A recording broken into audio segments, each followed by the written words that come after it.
interesting move. We don't want to encourage bad discipline from players and on the field and stuff. I don't think that this does that. I think it actually helps give us a game for people to play.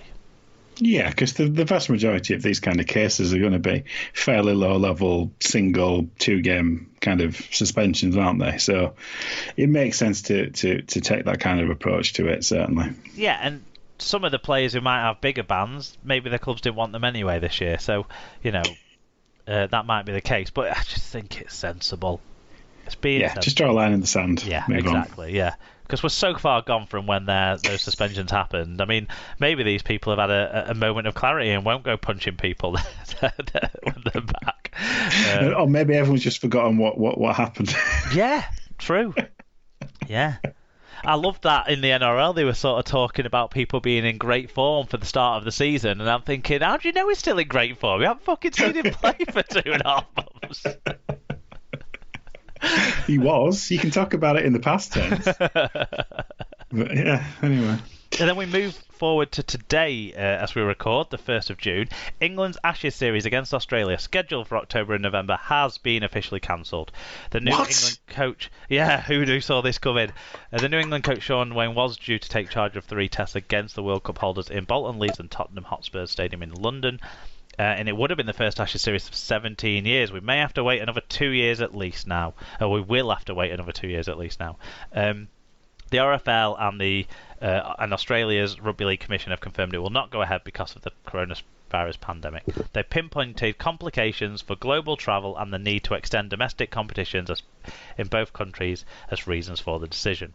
With the World Cup due to take place in 2021, talks have begun about possibly rescheduling the Ashes series for 2022. So, hugely disappointing that we won't have this end of season sort of flagship events to attend and to help our team prepare for the World Cup and help the new coach actually see his players in competitive action on the same team. It sounds as if maybe there's going to be no international games, which that seems to be mood music, doesn't it? Yeah, it's work in progress with that, though. There could be something sorted out of some sort, depending on when the regular season ends, which we still don't have decided. So yeah, but just to know, everyone can get refunds or they can move their tickets to other rugby league events. I'd bought tickets for 2 of the games, so I think I'll be probably looking at a refund and then maybe giving some of that refund to Rugby League Cares in a donation or something. But I'm not sure what I'll do there. But I won't be moving them to another fixture, I don't think, because I'd order them for different people for different games, so it's going to be more complicated to get them all together for a Challenge Cup final next year. But there's options for people, which is good that they've put that out there straight away when this has been confirmed. Yeah, I mean, you'll have plenty of time to think about it, because I still haven't heard about my Blackpool refund yet. So there's a special email address. You've got to send your refund request only to this email address. If you go anywhere else, they won't be picked up. It says on the press release. You're best reading the. If you had bought tickets, you should have got an email this morning, the 1st of June. So check your emails. Yes, or indeed ask your significant others who bought the tickets on your behalf to do so. So yes, that is expected news, obviously, but sad nonetheless. But as a result, and fully anticipating this, you got your poll out, didn't you? Yeah, it segues nice into it. We might have talked about this in the opening, but seeing as we actually know that the Ashes won't go ahead, it fits in. So last week, we discussed what representative England games should have at the end of the season, assuming the Ashes won't go ahead. We ran the poll which asked, which of the following options for England would you prefer? And the options were England against the Exiles, England against England Knights, which I thought was a fantastic suggestion that Tim sort of alluded to whilst we were going through the conversation last week. Lancashire v Yorkshire, a classic Roses, everyone loves that. And then England versus a second-tier nation, so that would be, France, Scotland, Wales, the countries that would have been competing in the European Championships, basically. So they were the 4 options we put out there. Shall we give the results, or shall we go through some of the comments we had first?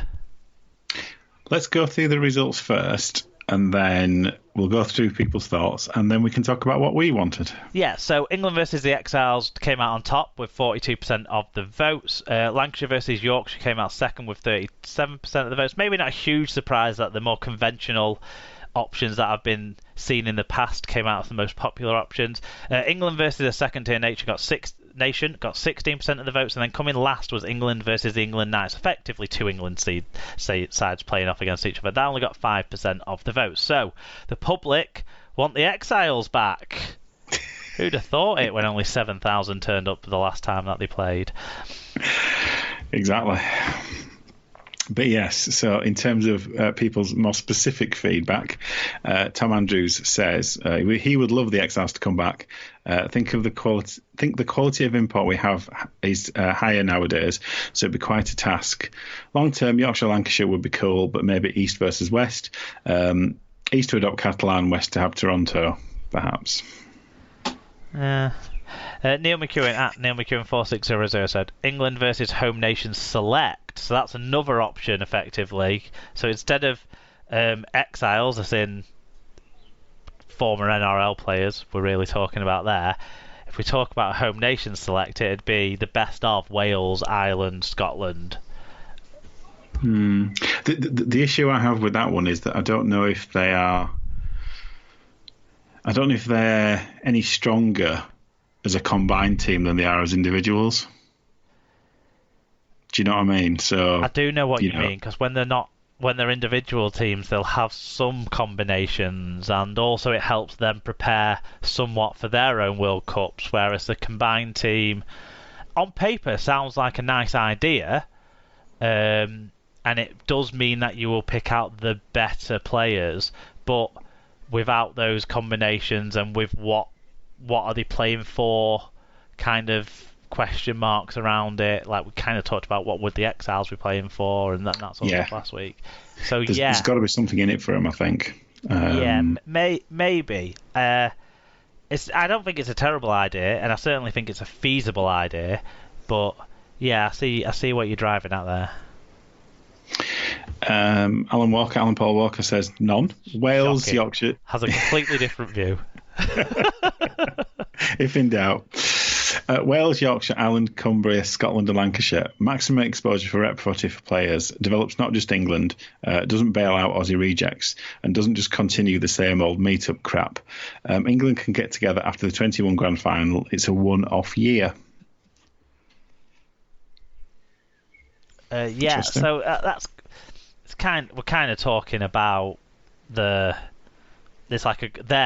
not doing England versus home nations select. We're doing home nations versus Lancashire and Yorkshire, effectively, in one way or another. I don't know how strong a Cumbria side would be, because you're weakening some other sides if you start taking some players out of Scotland and Wales, for example, and Ireland to play for Cumbria. But otherwise, sensible. Just how would you work it as a series? I guess it'd start to balloon the fixtures out, maybe.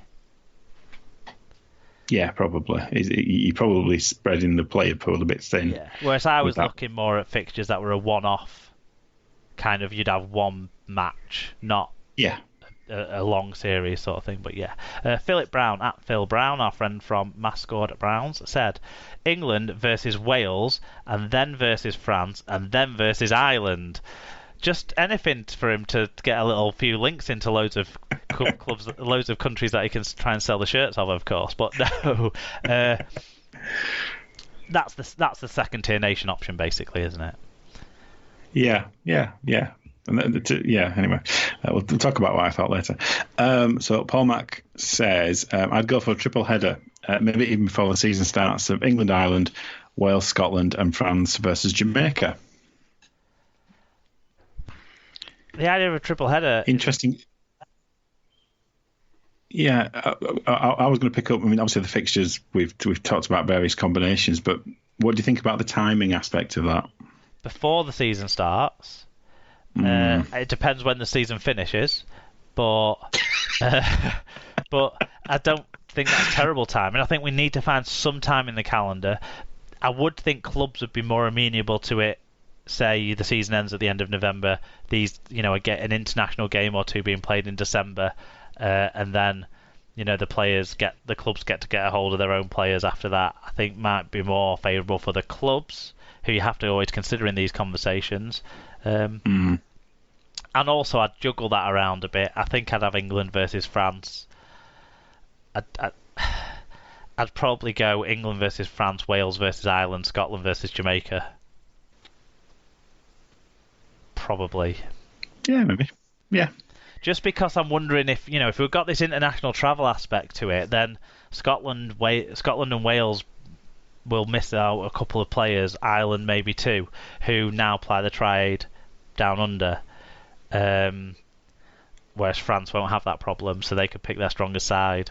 That's kind of the angle I'm looking at there. Gary Ormiston at Gary Ormiston 1 said, all depends on who plays for Exiles and how many understandable pull-out from England.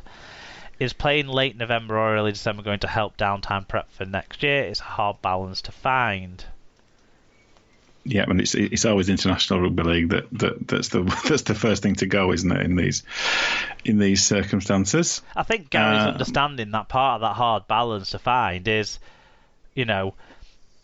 we need to get some prep in for next year from an international point of view with the new coach, but at the same time, we need the players to be fresh for them to be able to be in their best shape come a year's time. It is a tough balance to find, isn't it? Which is kind of why I'd be looking at only a one-off game. Yeah, as you say, it's all dependent on when this season will finish. Phil Perkin keeps it short and sweet. Just says Lancashire versus Yorkshire. Understandable, that one. Yeah, Brad Boucher at We Play League said, there's a Rugby League World Cup next year. Lots of teams need games. It'd be a shame to not play a few of those options. Yeah, you can understand that. Yeah, it is a shame that we can't, I think, is what I'd say to that. But yeah, I agree. AK number 15 out of Falcon Punch 89 says England versus Celtic nations followed by a European Cup. Ambitious, I would say.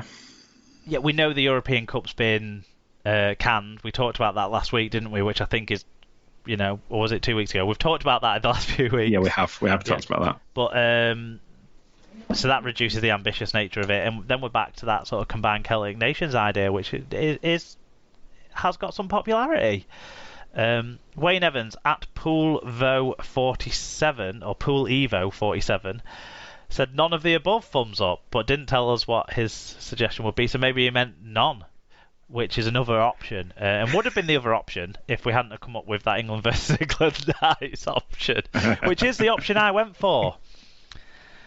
And the reason I went for it is because I don't mean it won't be the England squad versus the England Knights performance squad as they've been selected so far. It's basically your best 17 versus your next best 17 in Sean Wayne's eyes, and it gives that second 17 an opportunity to show I deserve to be in that first 17, and vice versa. Everyone has something to play for. It should be relatively easier to organise. We might have to do it without the players that play in the NRL, but that's another thing. But it doesn't mean that it can't be done still, and it can't still have the same purpose. And that's why I went for that one. It seemed to be the one that I felt would actually give England Rugby League and Sean Wayne as the England Rugby League coach the best chance of getting preparation in for next year. He effectively gets to train two teams. Or not two teams, 34 players, should I say. Yes, who will ultimately make up his 25-man squad or whatever the top final number is. Yeah. What about yourself? Well, I actually went... So I was thinking of it more from the wider benefit of it. So I went for England versus a second-tier nation because I thought it would benefit England, but it would also benefit the other nation in terms of their preparation. So that second-tier nation should be a team who's qualified for the World Cup without question. So it should be a Jamaica or it should be somebody else who was already qualified. Because if you can, I know that's not Sean Wayne's job. I understand that. Yeah. But just for the wider benefit of the game, that's what I thought.